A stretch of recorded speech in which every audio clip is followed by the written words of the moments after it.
Oy, oy, oy! Kahapon meron akong pangarap na natupad, achievement.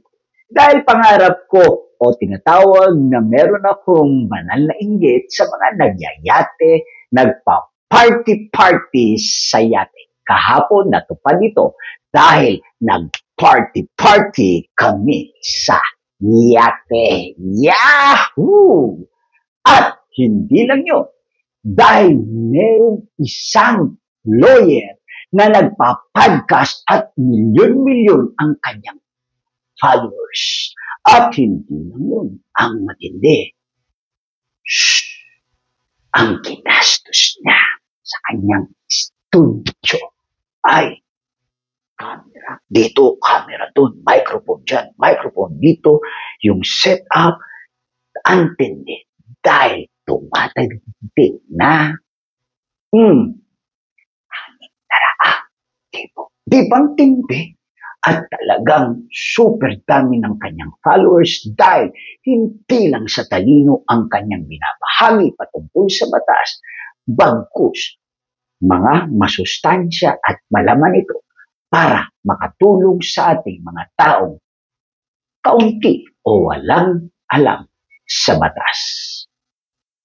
Ang sabi ko nga, ang kalabaw ang lumapit sa inyong abangingkod na ang tingin ay isa lamang langaw. Sabi ng matatanda noon ni Lolo at ni Lola, para kang langaw tumuntong lang sa ibabaw ng kalabaw, ang tingin na sa sarili, mas mataas pa sa kalabaw. Wow, wow, wow. Hindi ho ganun yun. Lolo, Lola, wowo, wowa. Ikaw lang ang nag-isip nun. Hindi iniisip ng langaw. Ang iniisip na lang siya, tumuntong sa kalabaw at kumain kung anong mikrobyo meron sa kalabaw. Dahil tatandaan ho natin, yun ang iniisip ng langaw. Kaya wag bangaw ang iyong pag-iisip.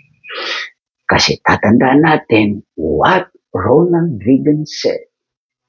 If you want to become a great man, you must be surrounded by great men. Mas madaling pumatong ang langaw sa kalabaw kesa ang kalabaw ang pumatong sa langaw. Yarito! Isa ka! Kaya natutuwa ako hapon dahil ang sabi ng lawyer na ito, Plan, mag-podcast tayo. 1 hour. Once a week. Siyempre, kinilig ako dahil naghahanap ako ng kalabaw na mapapatungan. Mismo ang kalabaw na ang lumapit sa langaw. Siyempre, tumapok agad ako. At ang title namin, ito po. Secret muna. Meron pa akong dagdag sa inyo. Ang isip ng ating mga lolo at lola, para kayong talangka, meron kayong talangka mentality. Ibig sabihin na noon, naghahatak ang pababa.